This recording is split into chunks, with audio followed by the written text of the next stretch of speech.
Bonjour à toutes et à tous. Bienvenue sur ce webinaire. Nous vous accueillons, Stéphane Cultet et moi-même, Isabelle Durafour, sur une heure de webinaire sur le sujet de l'évolution professionnelle.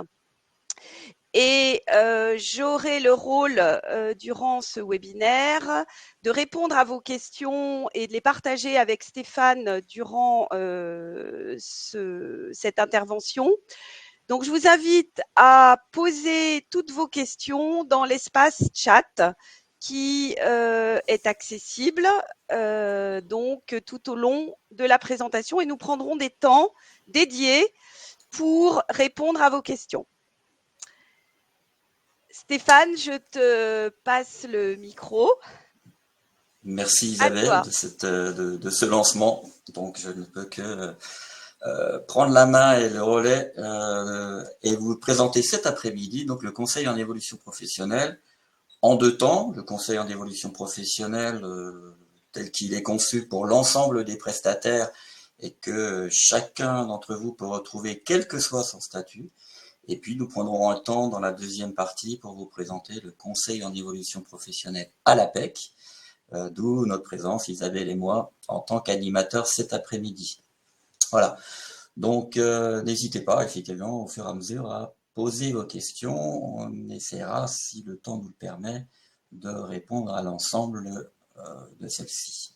Voilà, donc c'est bien la semaine du CEP, même si, comme vous pouvez le voir, c'est une semaine un peu large, puisqu'elle va du 9 au 20 octobre, pour permettre vraiment à chacun d'entre vous de s'informer de ce qu'est le CEP, co-organisé avec l'ensemble des prestataires du Conseil en évolution professionnelle, nationaux et régionaux.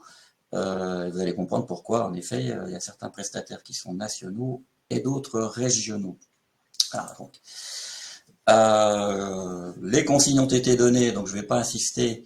De toute façon, vous n'avez pas la possibilité d'utiliser votre micro, donc ce sera essentiellement le chat. Donc prenez le temps de poser votre question très clairement, on essaiera d'y répondre. La semaine de l'évolution professionnelle étant là pour vous expliquer un système qui fonctionne, une solution qui fonctionne maintenant depuis quelques années, qui s'appelle le conseil en évolution professionnelle.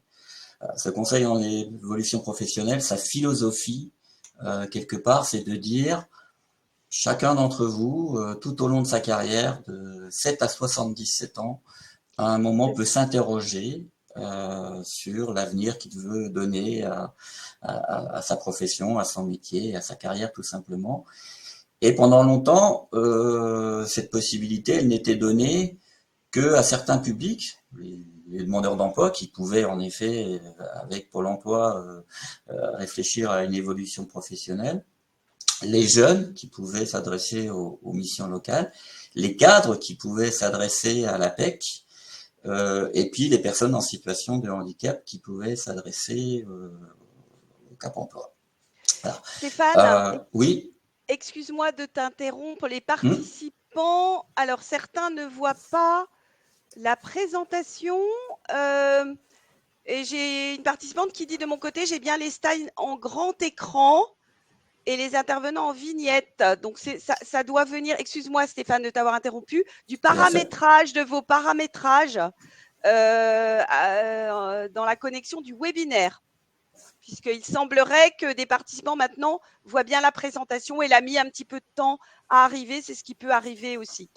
Voilà, désolée de cette interruption. Oui. T'as bien fait, Isabelle. Je peux revenir en arrière, même si les informations Tout à précédentes fait. Voilà. n'avaient Le peu démarrage, je d'intérêt. pense que ouais. Voilà. Mais tu peux tout à fait, parce que c'est la réaction, la première réaction que Voilà. j'ai eue tout de suite. Alors, Voilà. on va revenir en arrière, tout simplement, pour vous ayez, Merci voilà, à toi. Oui. je t'en prie, les dates, voilà, telles qu'elles existent, et que ça veut dire que vous pouvez évidemment vous inscrire sur d'autres webinaires, parce qu'il y a d'autres thématiques. Il n'est pas trop tard encore, c'est jusqu'au 20 octobre.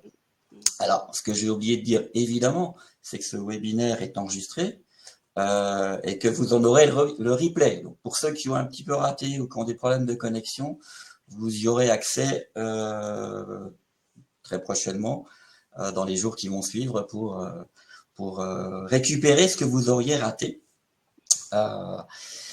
Donc, voilà, pas de crainte à ce niveau-là. Je continue donc ma présentation donc, du conseil en évolution professionnelle. Donc, comme je l'expliquais, le conseil en évolution professionnelle, il a surtout comme philosophie de dire aujourd'hui doit être accessible pour tout public la possibilité de rencontrer un professionnel de l'accompagnement, de l'évolution professionnelle, quel que soit son statut, demandeur d'emploi en activité, quel que soit son âge, moins de 25 ans ou, comme j'expliquais, jusqu'à 77 ans, pour ceux qui voudraient encore faire évoluer leur carrière professionnelle après cet âge-là. Donc la possibilité de rencontrer un professionnel, et ça gratuitement, et sans avoir trop à se déplacer. Donc, on retrouve sur le slide, et j'espère que vous l'avez en grand, les principaux acteurs du conseil en évolution professionnelle. Donc, votre serviteur et Isabelle concernant l'APEC. Et vous allez retrouver évidemment ceux qui ne sont pas indiqués, mais qui sont ceux pour les demandeurs d'emploi, Pôle emploi, les missions locales, Cap emploi, et ceux qui ont un joli logo qui s'affiche ici, qui permettent une présence souvent régionale et locale, qui évite à devoir faire des kilomètres pour rencontrer de visu, en face à face, un consultant. Voilà. Je continue donc. Aujourd'hui, pour résumer ce qu'est le conseil en évolution professionnelle, c'est d'abord évidemment, comme je l'expliquais, la possibilité de rencontrer, lorsque vous le sentez nécessaire, un professionnel. Ceci étant gratuit, enfin quand on dit c'est gratuit, c'est évidemment financé, et c'est financé par l'État. C'est évidemment confidentiel. C'est la raison pour laquelle on vous permet de sortir de votre entreprise pour ceux qui sont là, salariés, et d'aller rencontrer un professionnel avec lequel vous allez pouvoir discuter de votre avenir professionnel sans avoir à parler, dans un premier temps en tout cas, à votre DRH ou à votre manager. C'est évidemment neutre, hein, puisque l'objectif est quand même qu'il est à votre service et qu'il y a donc de la part du consultant une neutralité totale pour écouter vos besoins, vos mal-être parfois, et effectivement déterminer avec vous un plan d'action sur l'avenir de votre carrière. Et puis, il est accessible, c'est ce que j'expliquais, il est accessible en ce sens qu'aujourd'hui, il a été fait un appel d'offres pour permettre régionalement à un prestataire de se positionner, parce qu'il est implanté assez facilement localement, pour éviter que vous ayez à faire des kilomètres. Donc, vous trouvez assez facilement aujourd'hui un opérateur du CEP dans votre ville. Alors, on ne va pas aller jusqu'en dans votre village ou dans votre bourg ou dans votre lieu dit, mais en tout cas, dans la ville la plus proche, vous trouvez un opérateur du CEP. Voilà. Et puis, il est évidemment impartial tout autant qu'il est neutre, dans le sens où le consultant est là d'abord pour être à votre écoute. Et n'a pas, même si le CEP est financé par l'État, à vous diriger vers un service vers lequel on l'a invité à vous diriger, mais vraiment en toute transparence. Voilà, pour la présentation du CEP, je dirais, ce qu'il faut retenir, c'est la gratuité et surtout la disponibilité locale assez rapide d'un consultant.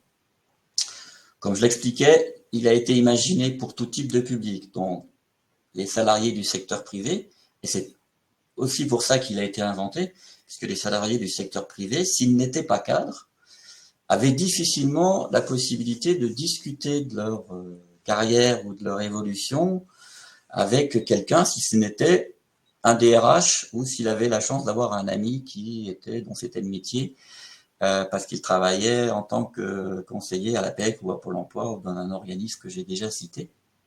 Mais un salarié du secteur privé, par exemple, ne pouvait pas se rendre à son Pôle emploi en disant « j'aimerais discuter avec vous de mon avenir professionnel ». On lui disait bah non monsieur, tant que vous n'êtes pas demandeur d'emploi, ça va être difficile. Les travailleurs indépendants, dont on sait ô combien c'est aussi difficile de trouver des interlocuteurs pour discuter de ses problèmes, de ses envies d'évolution, Les personnes qui ne sont pas déjà accompagnées par un autre opérateur, parce qu'il peut y avoir évidemment des personnes qui, par exemple, sont en licenciement économique et ont déjà eu la chance, ça peut parler de chance, d'être accompagnées par un cabinet dans le cadre de leur recherche d'un nouveau poste ou d'une recherche de rebond. Voilà. Et puis, évidemment, ceci n'est pas toujours lié à votre localisation. Vous pouvez tout à fait choisir aussi un opérateur, si vous décidez de le faire à distance, qui n'est pas lié à votre localisation. Mais en tout cas, ici, vous retrouvez les principaux opérateurs. Donc, comme j'expliquais, l'APEC pour les cadres, pour l'emploi pour les demandeurs d'emploi, les missions locales pour les jeunes de moins de 26 ans, Cap Emploi pour les personnes en situation de handicap. Et je vous expliquais qu'un appel d'offres avait été fait pour avoir un opérateur régional. Et c'est là qu'on peut avoir plusieurs opérateurs, puisque selon les régions, ce n'est pas le même opérateur qui a été choisi. Donc on va retrouver la boutique de gestion, Axis, le réseau EVA, derrière qui se cache le CIBC, Antea. Voilà, selon la région dans laquelle vous vous situez, vous allez avoir cet opérateur-là qui sera votre interlocuteur. L'APEX est au niveau national, Pôle emploi également, bientôt France Travail. Les missions locales de la même façon, c'est au niveau national et Cap emploi de la même façon. Donc je dirais que selon votre statut, vous avez parfois un seul opérateur ou plusieurs. Voilà, vous êtes cadre, vous êtes salarié du secteur privé, vous êtes dans la situation d'être reconnu handicapé, vous avez même moins de 26 ans, je pourrais rajouter dans les critères, vous pouvez choisir un de ces 4 opérateurs. Mais évidemment, vous n'allez n'en choisir qu'un, et le but du jeu, c'est d'en avoir qu'un interlocuteur. Mais vous n'avez pas l'obligation, parce que vous êtes cadre, de dire c'est l'APEC et pas un autre. Vous pouvez tout à fait choisir un opérateur régional, parce que vous êtes salarié, tout simplement parce que l'opérateur régional sera peut-être tout simplement plus proche de chez vous. Voilà, l'APEC a plusieurs centres, mais elle ne peut pas être dans toutes les villes. Donc, parfois, vous pouvez tout à fait décider, si vous en avez envie, de choisir plutôt un opérateur local plus proche qu'un opérateur national. Donc ça, c'est vraiment à la carte, je dirais, chacun des opérateurs ayant la même offre de service concernant, en tout cas, l'accompagnement sur le projet. Évidemment, après, chaque opérateur a son expertise. Et c'est en ça que vous pouvez choisir un opérateur plus qu'un autre, parce que vous attendez aussi peut-être l'expertise de chacun de ces opérateurs. Alors, qu'est-ce qu'on trouve quand on frappe à la porte d'un opérateur du CEP? Évidemment, comme je l'indiquais, tout ce qui va tourner autour de votre évolution professionnelle. Je reste en poste, j'évolue dans mon entreprise, je change d'entreprise. Qu'est-ce qu'il y a de mieux actuellement par rapport au marché, par rapport à mes envies, par rapport au nombre d'années qui peut me rester encore à travailler. J'ai envie de développer des compétences, j'ai envie de me former, j'ai envie encore d'étoffer mon portefeuille de compétences. Je vais frapper à la porte d'un opérateur du CEP. J'ai même envie de me reconvertir totalement. Voilà, pendant qu'on a été tous bloqués par le Covid, j'ai eu l'occasion de faire un break et j'ai envie aujourd'hui d'aller vers un métier qui a peut-être plus de sens pour moi. Donc j'ai envie vraiment de changer d'orientation. Qu'est-ce que je peux faire? Aller taper à la porte de l'APEC, d'un opérateur régional du CEP, de la mission locale, etc. Je veux être mon propre chef, j'ai envie aujourd'hui d'avoir ma propre entreprise, je veux créer et reprendre. Le CEP est tout à fait la cible pour ce projet-là. Je veux obtenir une certification professionnelle pour pouvoir me faire reconnaître mon parcours par la validation des acquis ou par tout autre moyen également. Et évidemment, comme je l'expliquais, je veux éventuellement aller voir ailleurs si l'herbe est plus verte, tout en étant quand même salarié et négocier un salaire confortable. Voilà, là aussi, je vais utiliser le CEP dans le cadre de ce projet-là.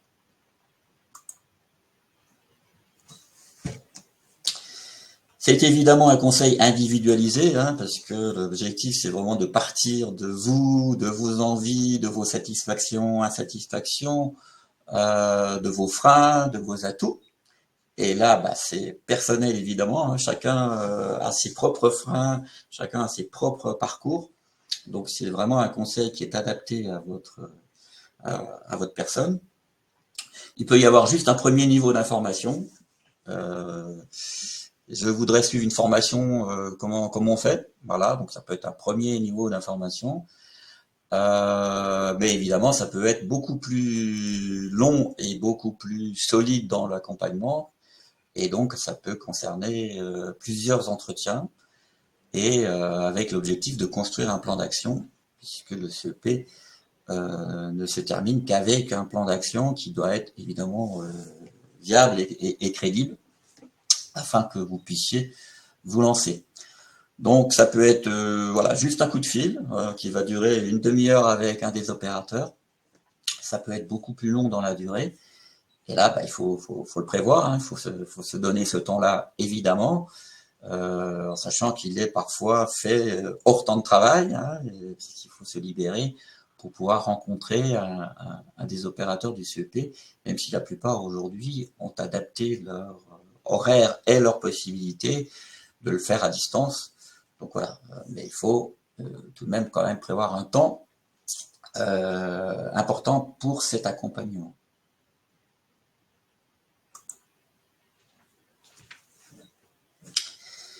Alors, le CEP, ça peut partir juste d'un sentiment que vous avez. Tiens, en ce moment, je suis pas bien, j'ai du mal à aller bosser le lundi matin. Bon, c'est peut-être 100% des Français qui ont du mal à aller bosser le lundi matin, mais en tout cas, ça peut partir de là. En ce moment, je sais pas pourquoi, j'ai moins d'envie, moins de motivation. Est-ce qu'il serait pas temps de m'interroger aujourd'hui justement sur cet élément-là? Donc je peux décrocher mon téléphone, frapper à la porte d'un opérateur du CEP. Ça peut être quelque chose qui est tout simplement, bon, j'ai fait le tour de mon activité professionnelle, voilà, ça tourne, mais voilà, j'ai plus vraiment de possibilité d'évoluer. Allons voir un opérateur pour savoir ce qu'il est possible de faire, en restant peut-être dans l'entreprise, mais pourquoi pas en quittant l'entreprise et en regardant ce qu'il est, si mon profil est recherché ailleurs. Voilà, si le Real Madrid vient frapper à ma porte, c'est pas inintéressant en effet d'écouter les sirènes du changement. J'aimerais faire autre chose, mais je sais pas trop vraiment vers quoi me diriger, donc je vais prendre le temps, en effet, de réfléchir à tout ça. Où je suis très clair, je sais déjà ce que je veux faire, mais maintenant c'est mettre en route tout ça, comment on fait, si ça passe par la formation, comment c'est financé, est-ce que mon entreprise va m'accompagner, est-ce que faut que je quitte l'entreprise, etc., etc. C'est toutes des questions que évidemment vous pouvez avoir et qu'un opérateur du CEP est capable auquel est capable de répondre à un opérateur du CEP. Donc voilà, il n'y a jamais de question bête quand on est dans sa réflexion en termes de recherche d'opportunités ou d'évolution professionnelle, surtout sur la formation qui est un monde très difficile à comprendre quand on n'est pas baigné dedans, et même quand on est baigné dedans, des fois, on a encore des questions qui sont sans réponse. Donc sur cette partie-là, il faut surtout pas hésiter à venir nous voir et venir voir les opérateurs du CEP. Alors on a fait le tour de la première partie, c'est-à-dire le CEP dans sa globalité, hein, ce que vous pouvez trouver chez la plupart des opérateurs. J'espère avoir été un bon informateur en l'espèce, parce qu'évidemment, je parle aussi en leur nom. Donc, on peut déjà prendre, il est 16h19, 20, on peut déjà prendre, si Isabelle a déjà des questions qu'elle veut me faire remonter, je peux déjà prendre du temps pour y répondre.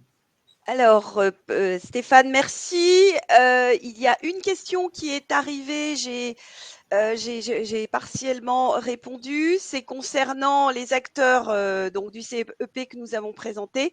J'ai la question concernant les opérateurs pour le secteur public. Voilà, effectivement, là, nous cet après-midi, on parle du conseiller en évolution professionnelle qui relève du secteur privé. Donc, les acteurs Alors, du secteur public, est-ce que tu as connaissance? Le secteur public a ses propres dispositifs, en fait, hein, je crois. le secteur public a son propre dispositif, mais il faut savoir qu'à l'APEC, nous, on ouvre évidemment nos services aux gens qui sont du public, donc les cadres du public, hein, même si, a priori, vous n'avez pas cotisé, mais l'APEC ne fonctionne plus aujourd'hui uniquement sur la cotisation. Donc, vous pouvez, si vous êtes cadre du public, venir nous voir et on peut évidemment travailler votre projet. On sera évidemment parfois limité sur la partie formation qui, elle, devient plus difficile d'accès quand on est dans le public que dans le privé. Mais en tout cas, sur la partie projet professionnel, évolution, même création d'entreprise, on est tout à fait en capacité de recevoir le public, les cadres qui viennent du public. Et par contre, dans le public, il y a aussi normalement, dans chacune des collectivités territoriales ou dans l'État, un service qui accompagne dans la mobilité. Alors, évidemment, ça n'a peut-être pas la même neutralité que l'on peut trouver dans le CEP. C'est une crainte que vous pouvez avoir et que je peux effectivement partager. Pour le Pôle emploi, là, il n'y a pas de distinction de fait. Hein, même si vous n'êtes non allocataire ou en tout cas allocataire d'une allocation dite publique, le Pôle emploi vous reçoit de la même façon, vous êtes inscrit de la même façon, et donc pour les demandeurs d'emploi, la réception. Alors, est-ce que c'est dans le cadre du CEP? Je dirais peu importe, hein, c'est un peu comme à l'APEC, hein, vous pouvez être reçu à l'APEC, même si c'est pas dans le cadre du conseil en évolution professionnelle, le service reste le même. Donc vous aurez de toute façon à Pôle emploi tout de même un accompagnement et en tout cas une écoute par rapport à ce problème d'évolution professionnelle. Voilà, ce qui spécifie, enfin en tout cas, là tu vas parler de l'APEC maintenant Stéphane, mais notre connaissance du marché va être plus spécifique sur le secteur privé.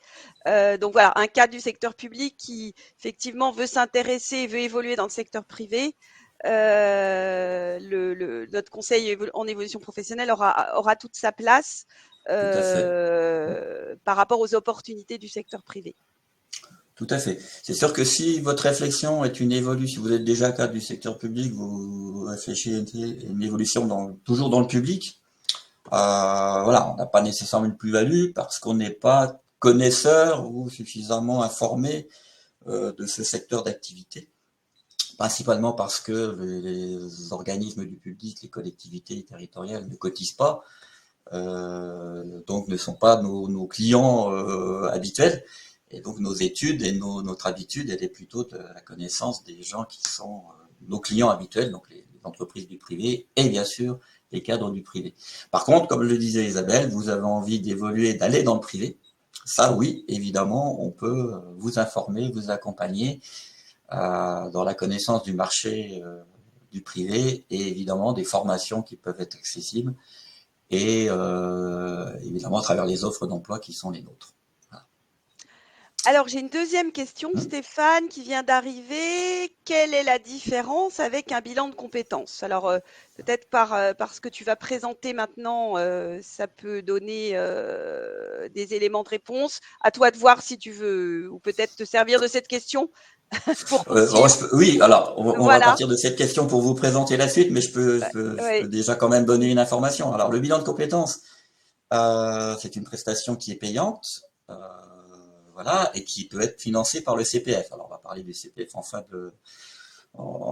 de mon intervention. Donc évidemment que nous ne pouvons pas prétendre dans le cadre du CEP, et aucun des opérateurs d'ailleurs ne peut prétendre, vous accompagner et remplacer et faire la même chose qu'un bilan de compétences, tout simplement parce que si c'était le cas, vous auriez gratuitement une prestation qui est payante. Donc on pourrait accuser l'État, qui est financeur des CEP, de casser le marché du bilan de compétences. Ce qui n'est pas le cas, puisque le CEP existe maintenant depuis quelques années et que le bilan de compétences se porte plutôt bien. Il se porte d'autant mieux qu'il est aujourd'hui financé par le CPF. Donc ça n'a pas le même impact, dans le sens où évidemment l'accompagnement ne peut pas avoir la même intensité qu'un bilan de compétences, qui aussi s'appuie sur des tests de personnalité que les opérateurs n'ont pas nécessairement à disposition et ne peuvent donc pas proposer. Donc non, ce n'est pas un bilan de compétences, même si évidemment, vous allez le voir dans les salles qui vont suivre, nous nous appuyons sur des outils bilans dans la réflexion projet. Donc voilà, ça me donne la possibilité de partir sur la deuxième partie de notre présentation, qui est donc notre offre de service à l'APEC, ou en tout cas les problématiques sur lesquelles vous êtes accompagné. La toute première, c'est la classique, hein, je veux évoluer dans mon poste, dans mon fonction, dans mon métier.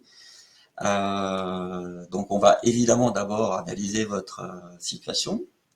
Satisfaction, insatisfaction, qu'est-ce qui marche pas, quels sont vos freins, voilà, est-ce que vous avez des freins en termes géographiques, est-ce que vous avez des freins en termes de formation, et bien sûr quelles sont aujourd'hui les compétences qui sont les vôtres, votre environnement, et puis ça va aller jusqu'à la décision finale qui est, est-ce que je change de poste ou est-ce que je modifie mon poste, je lui donne une autre dimension, je prends plus de responsabilités, moins de responsabilités, est-ce que je fais une mobilité géographique, mais tout en restant dans la même entreprise, voilà, tout ça, ça fait partie des choses sur lesquelles on va travailler, et comme je le disais, on va s'appuyer sur des outils bilans, qui sont une photo à l'instant T de qui vous êtes, de votre environnement, et donc de cette possibilité d'évoluer dans un environnement donné,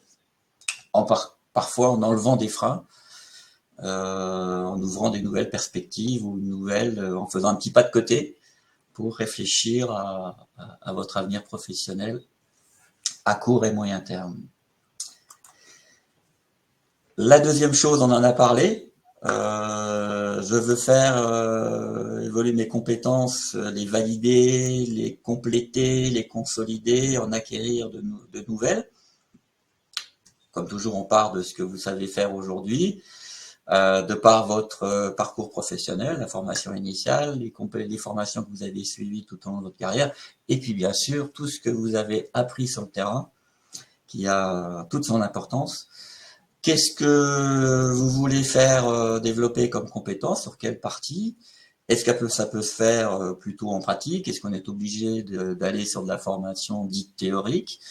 Est-ce qu'on ne peut pas au contraire juste simplement faire valider ses compétences par un diplôme? Donc voilà, est-ce que ce sera de la validation des acquis?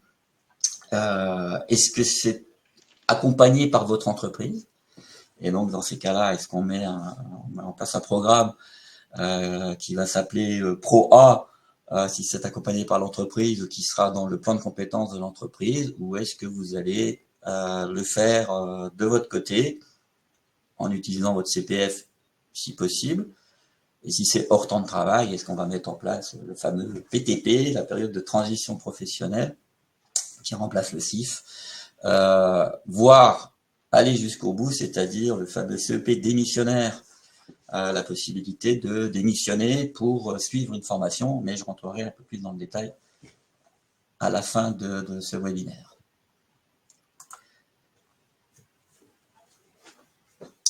Toujours dans la logique de mobilité, évidemment, celle-ci peut être en interne ou en externe. À partir de mon portefeuille de compétences, de mes motivations, de mes valeurs, donc toujours outil bilan autour de ça, avec parfois même passage d'un test pour accompagner cette réflexion motivation, valeur.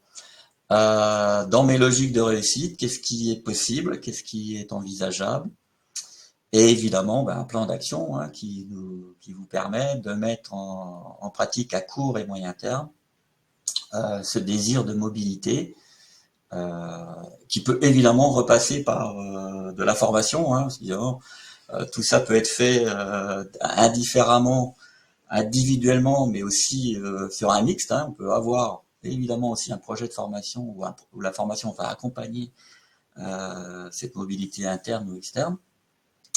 Mais disons qu'on va nous quand même séparer dans un premier temps ces stratégies au départ.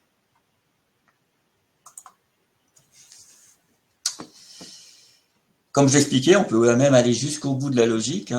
Allez, soyons fous. Et si je partais d'une page blanche et si je changeais totalement de carrière, et si j'allais sur un métier totalement différent du mien, un secteur totalement différent du mien. Donc évidemment, on va quand même partir avant tout de vos motivations, de vos valeurs, de vos aspirations, de vos satisfactions. Voilà, on va essayer de déterminer l'environnement le plus favorable. Et là aussi, on peut s'appuyer parfois sur des tests pour le faire. On va pas non plus se lancer comme ça dans l'inconnu, on va prendre en compte votre environnement, le marché. Voilà, il faut quand même qu'il soit porteur et qu'il ait des possibilités de changer de voie. On va aussi évidemment étudier la partie formation et on va aussi vous donner les moyens avec un plan d'action de le mettre en place. Alors là, souvent plutôt sur du moyen terme et du long terme, puisqu'il est très rare de pouvoir se reconvertir totalement en un claquement de doigts. Donc là aussi, on va vraiment travailler sur des étapes à moyen terme. Mais voilà, tout est possible. Comme je disais, non seulement il n'y a pas de question idiote quand on est dans la recherche d'une opportunité nouvelle, il n'y a pas non plus de rêve auquel il ne faut pas croire. Donc voilà, vous pouvez tout à fait nous raconter vos rêves. Alors parfois, on est ceux qui vous annoncent les mauvaises nouvelles, mais parfois on est nous-mêmes surpris et agréablement surpris par la réussite qui peut être la vôtre dans cette reconversion. Voilà, pour donner un exemple, moi j'ai quelqu'un qui est devenu berger, donc vous voyez, c'est tout à fait possible de passer par l'APEC alors qu'on est cadre et devenir berger.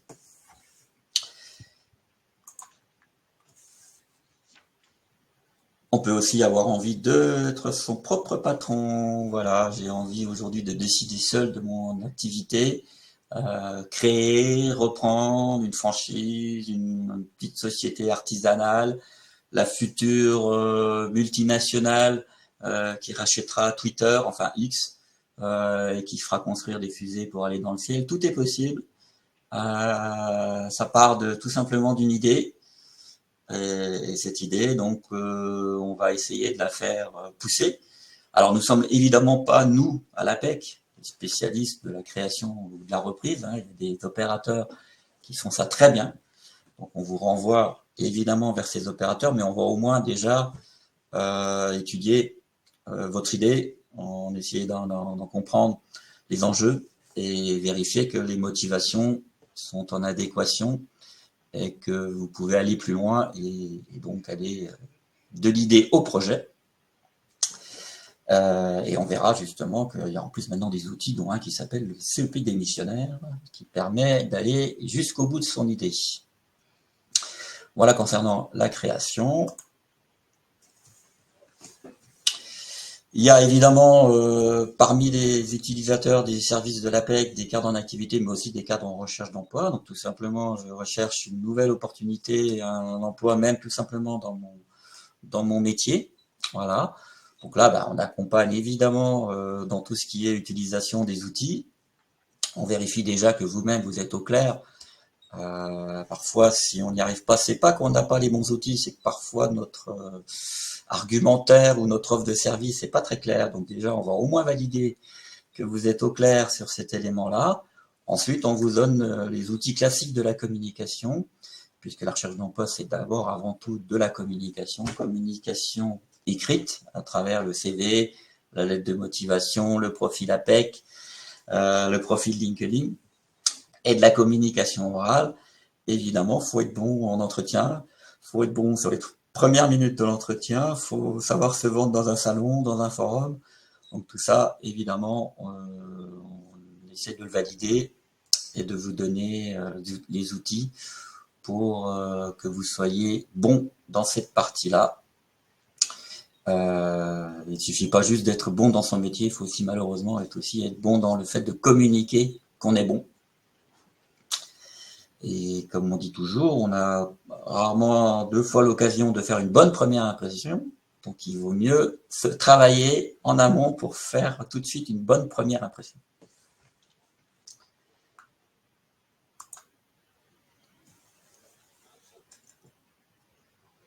Alors, là, je vais vous demander toute votre concentration parce que c'est un sujet qui est très technique. Alors, je suis pas là pour vous faire un grand cours sur ces sujets-là, mais je vais quand même essayer au moins de vous donner des premiers éléments d'information puisque ça fait partie souvent des choses dont vous avez entendu parler et sur lesquelles il y a parfois souvent des fantasmes. Donc, je vais essayer de vous expliquer clairement. Donc, parmi les dispositifs qui vous permettent cette évolution professionnelle, d'ailleurs, la mise en place du CEP a été concomitante avec la mise en place de certains de ces outils, dont le CPF et le PTP. Voilà. Donc le CPF, je pense que vous en avez tous entendu parler parce que vous avez tous reçu un appel ou un message sur votre portable qui vous disait qu'il fallait vite utiliser votre CPF avant qu'il disparaisse. Alors voilà, soyez rassurés, votre CPF ne disparaît pas, il n'était pas a priori prévu qu'il disparaisse.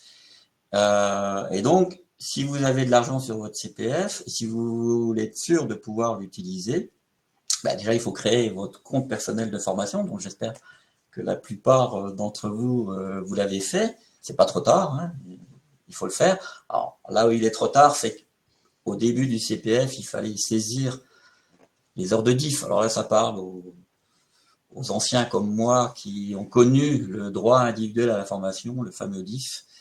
Donc il fallait le saisir pour avoir un peu plus d'heures sur son CPF. Si vous ne l'avez pas fait, là c'est trop tard. Mais vous avez normalement des heures. Donc c'est comme un compte en banque où de l'argent est donné par votre entreprise où vous avez cotisé. Alors j'entends souvent les gens dire oui mais j'ai cotisé pour le CPF. Non, c'est pas vous qui cotisez pour le CPF, c'est votre entreprise qui a l'obligation d'abonder ce compte en heures de formation dans un premier temps, puis maintenant en euros. Donc vous avez normalement un compte CPF avec des euros. Donc comme j'expliquais, c'est comme un compte en banque dans lequel vous pouvez piocher pour acheter de la formation. Comme son nom l'indique, compte personnel de formation, vous n'avez pas besoin de l'autorisation de votre entreprise. Vous pouvez piocher dedans. Là où ça devient compliqué, c'est si vous voulez suivre une formation pendant le temps de travail. Là, évidemment, vous avez besoin de l'autorisation de votre entreprise pour vous absenter, sauf si vous le faites hors temps de travail, le soir, ou vous avez suffisamment de RTT ou de congés qui vous permettent de suivre cette formation tout en travaillant.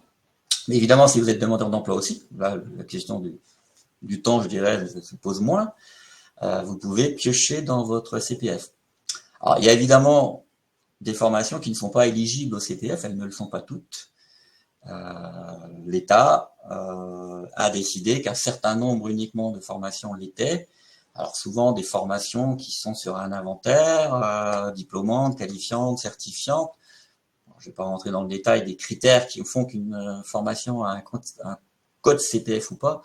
Mais voilà, de toute façon, le seul moyen de le savoir, c'est évidemment d'aller sur le site Mon compte formation, de faire une recherche par mots-clés. Si votre formation, celle que vous avez repérée, apparaît, elle a un code CPF. Alors je dis faites-le parce que parfois c'est affiché sur le site de centre de formation. Alors parfois c'est de la publicité mensongère, parfois c'est juste qu'ils n'ont pas actualisé ou ils ont tout simplement anticipé. En disant si on a fait la demande, on va avoir l'habilitation CPF, c'est pas encore le cas ou ce n'est plus le cas. Donc le meilleur moyen de le vérifier, c'est d'aller sur le site Mon compte formation. Si votre formation apparaît, pas de crainte, elle est bien habilitée. Vous pouvez donc utiliser votre CPF pour acheter tout ou partie. Parce qu'évidemment, le compte CPF n'est pas non plus le compte bancaire d'un milliardaire. Vous avez à peu près entre 2000 et 5000 euros selon votre ancienneté dans l'entreprise ou votre ancienneté en tant que salarié. Donc évidemment, ça peut être très vite limité pour financer une formation qui peut être longue ou très, très diplômante ou qui peut se dérouler ailleurs qu'en France. Voilà, donc c'est souvent un premier rapport et c'est complété ensuite par d'autres financements qui peuvent être celui de l'entreprise, si votre entreprise vous accompagne, celui de Pôle emploi, si vous êtes demandeur d'emploi et que Pôle emploi valide votre projet de formation, et le fameux PTP, donc, c'est-à-dire la possibilité de dire mon entreprise, bon, a priori, ne veut pas nécessairement m'accompagner sur ce projet, je vais faire un congé formation. Alors, ce qu'on appelait avant le congé individuel de formation, certains d'entre vous connaissent peut-être ou peut-être plus en bénéficier, c'est-à-dire la possibilité de suspendre son contrat de travail, de partir en formation, cette formation étant financée et avec un maintien de salaire. Alors, évidemment, à certaines conditions. La première condition, c'est déjà de demander l'autorisation de votre entreprise, qui ne peut pas refuser, mais repousser d'une année, en disant pas cette année vous pouvez pas, vous avez piscine, vous avez grands frais, donc ce sera l'année prochaine. Voilà. Vous pouvez donc l'année prochaine partir en formation. Donc là, il faut monter un dossier qui va passer devant une commission, comme son nom l'indique, transition pro. Alors vous avez des transitions pro régionaux. Il y a des critères nationaux et puis certains critères régionaux qui sont évidemment basés sur le marché du travail local. Certaines régions vont financer des formations dans l'horlogerie, d'autres dans l'aéronautique, évidemment selon le marché local. Donc, il faut passer devant cette commission. Si cette commission accepte votre projet, comme je l'expliquais, c'est le cadeau. Vous avez le financement de votre formation, le maintien du salaire. Alors, sur le maintien du salaire, je dis attention, le maintien du salaire, d'abord, il est sur une année à 90% ou 100% du salaire. 90% si votre salaire dépasse 2 fois le SMIC. Donc, il faut déjà l'avoir en tête. Si c'est le cas, vous perdez déjà un peu de salaire la première année. La deuxième année, c'est 60%. Donc, si votre formation est un peu longue, voilà, ça fait plus d'une année, il faut savoir que, voilà, même si on maintient du salaire, il y a quand même une perte en termes de salaire. Donc, quand je parlais de possibilité de reconversion, évidemment, c'est toujours possible. Ça devient un peu plus difficile et délicat si cette reconversion passe par des formations qui durent plus d'une année. Voilà, c'est un choix en termes de salaire qu'il faut, en termes de revenus qu'il faut faire. Ça, c'est ce qu'on appelle donc le PTP. Donc, il y a d'autres critères qui sont évidemment le fait qu'est encouragée la formation des personnes qui sont peu qualifiées. Voilà, si vous avez déjà la chance d'être qualifié d'un master, un bac plus 5, vous n'êtes pas prioritaire. Ça ne veut pas dire que vous ne pouvez pas monter le dossier, hein. Évidemment, tout dossier est étudié. La commission a un budget. Ce budget, c'est un budget formation qui vient aussi de l'État. Hein. L'État dit les entreprises vont cotiser et on va donc utiliser ces cotisations pour des projets qu'on va financer. Mais voilà, tous les gagnants ont tenté leur chance, mais je dirais que tous ceux qui ont tenté leur chance n'ont pas nécessairement un accord. Donc voilà, les critères, ils sont sur le site des Transitions Pro. Donc n'hésitez pas à aller voir si vous avez des grandes chances ou peu de chances de pouvoir bénéficier de ce projet-là. Alors là aussi, évidemment, la PEC accompagne pour que le dossier il soit le plus complet possible et avoir des chances d'avoir un accord. D'où, comme vous pouvez voir, le CEP en amont, donc le conseil en évolution professionnelle. La validation des acquis, bah là, vous avez... c'est classique, hein, vous avez une expérience professionnelle, vous n'êtes pas diplômé, vous avez envie de vous faire reconnaître ce parcours professionnel par un diplôme. Vous allez donc monter un dossier pour obtenir ce diplôme. Alors la PEC n'est pas l'organisme ou les opérateurs du CEP ne sont pas l'organisme qui vont vous accompagner tout au long de la VAE. On va vous expliquer évidemment ce qu'est la VAE, on va étudier avec vous la pertinence évidemment de se faire reconnaître un diplôme. Ensuite, la VAE, vous êtes accompagné la plupart du temps par l'école ou l'université ou le centre de formation qui accorde le diplôme. Mais cette VAE, cet accompagnement est financé par le CPF. Là, c'est sûr. Vous n'avez pas besoin de chercher est-ce que la VAE, est-ce que l'accompagnement à la VAE a un code CPF, c'est sûr, vous l'avez. Là où il ne faut pas se tromper, c'est évidemment dans le diplôme qu'il faut vous faire reconnaître. Donc là aussi, aller voir un opérateur du CEP, c'est mieux.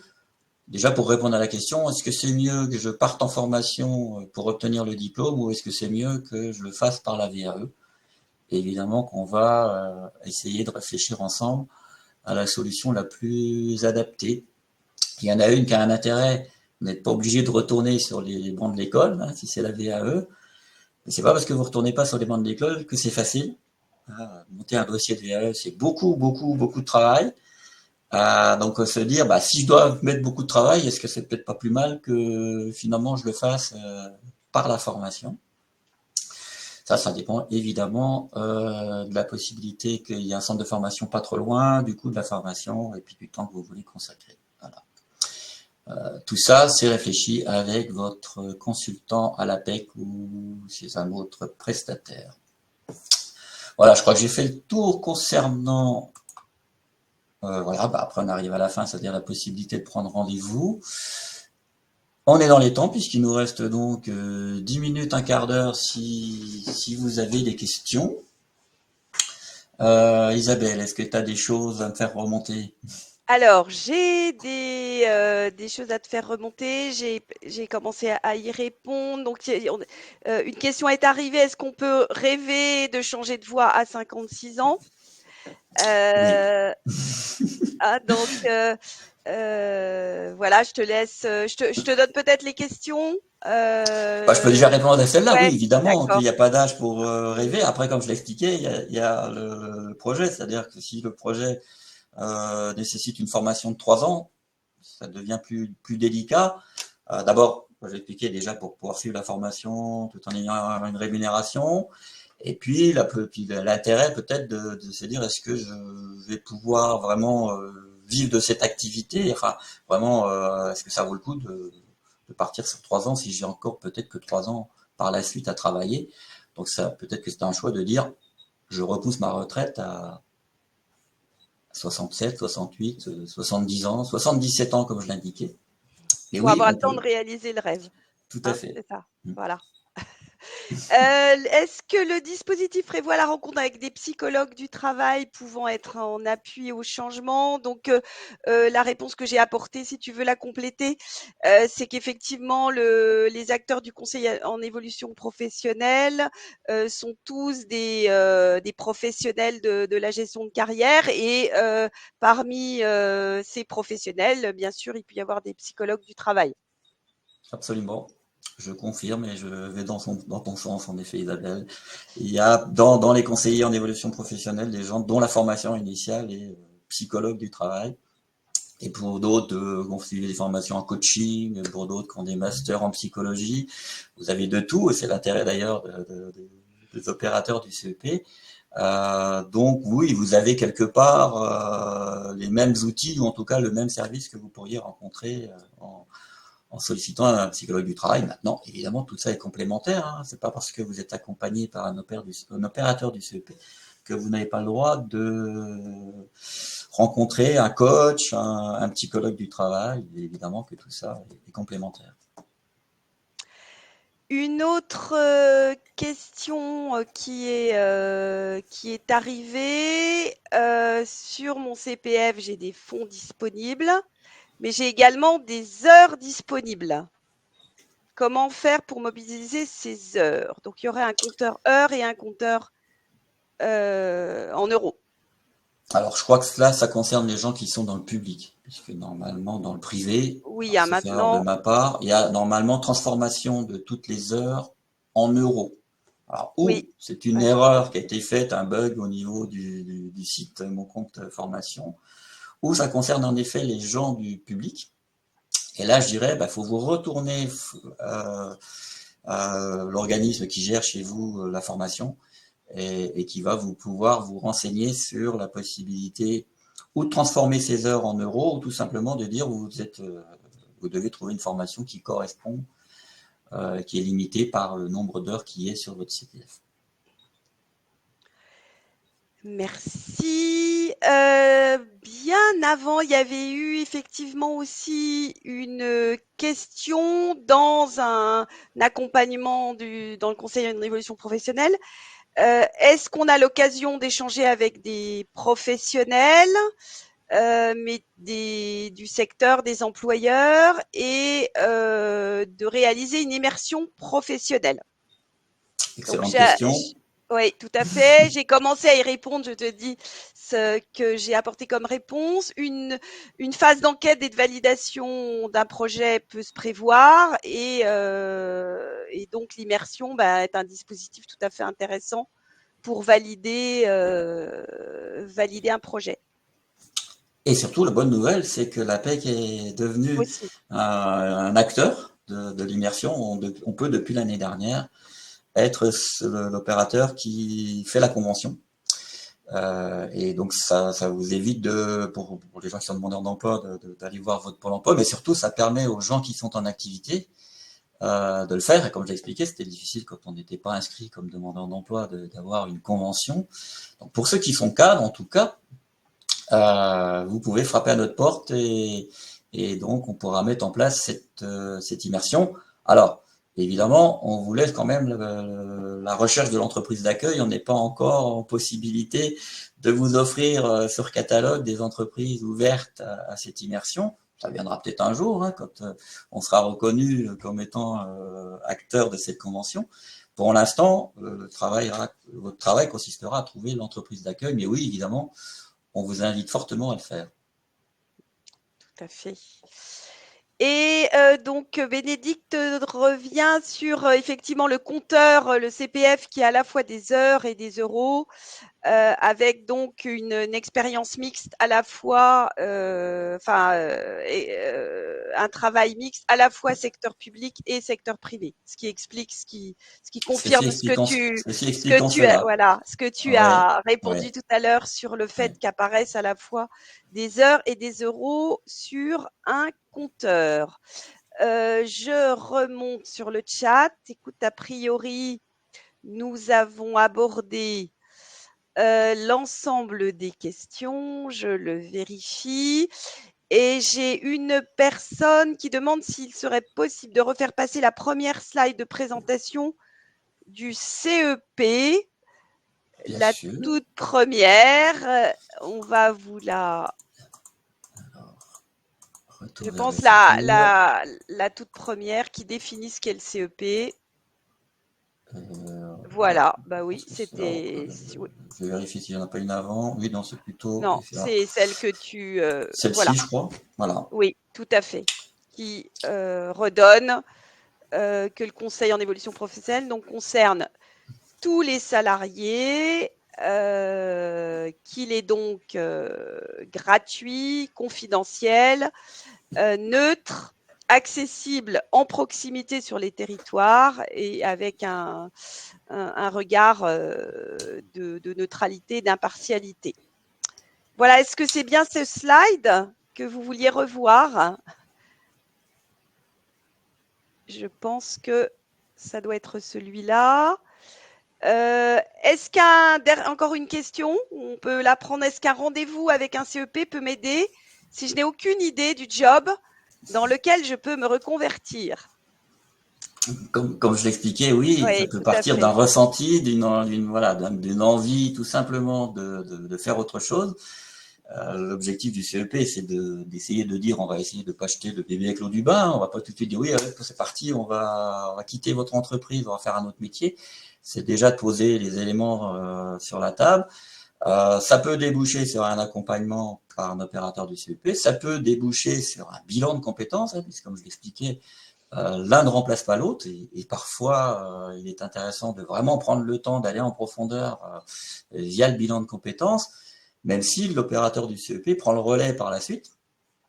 J'irais même presque avant même la fin du bilan de compétences pour au moins valider la partie marché et pourquoi pas le projet de formation s'il y en a. Oui, on peut voilà, partir de quelque chose de flou en disant je sens bien que je veux bouger, mais je ne sais pas encore quelle direction donner. Alors, ce ne sera pas le premier entretien qui va vous donner tout de suite la réponse. Hein, Les opérateurs du CEP sont pas non plus, n'ont pas de baguette magique, ni de boule de cristal. Hein, ça, faut juste l'avoir en tête. Mais en tout cas, vous aider à vous poser les bonnes questions.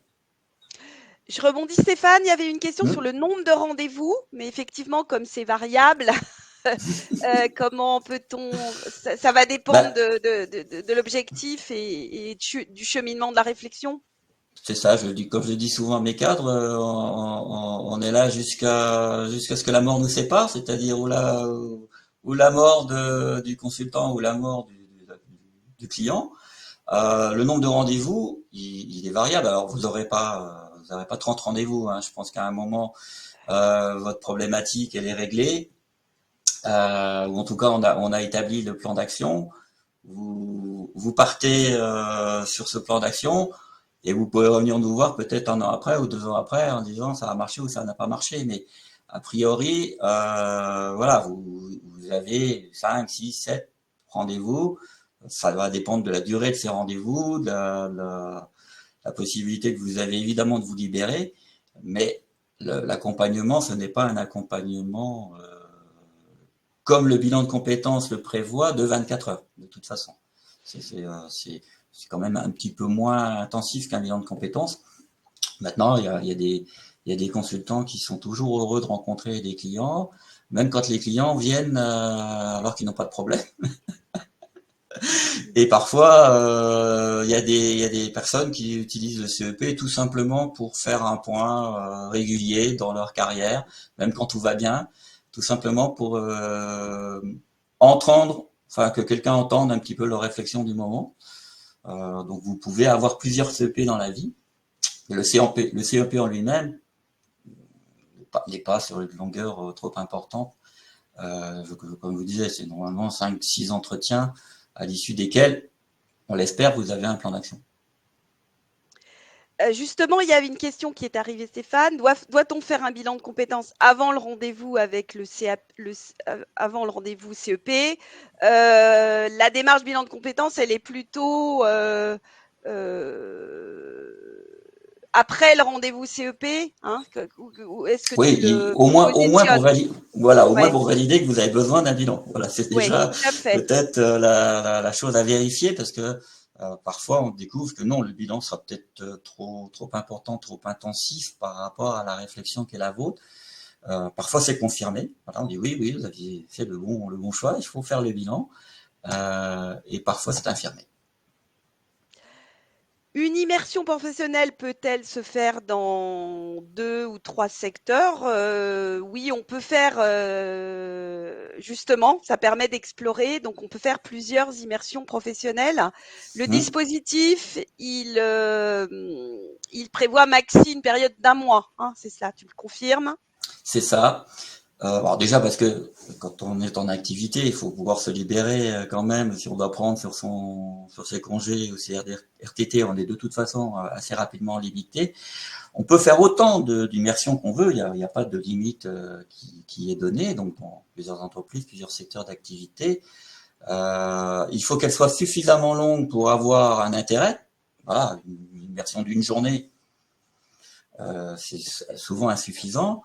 Une immersion d'1 mois, déjà, on va très loin, mais voilà, comme expliqué, il faut quand même aussi éviter que l'immersion soit transformée en main-d'œuvre gratuite. Vous voyez ce que je veux dire? Voilà, il faut aussi faire attention que l'entreprise n'en profite pas pour dire vous voulez vraiment tester le métier?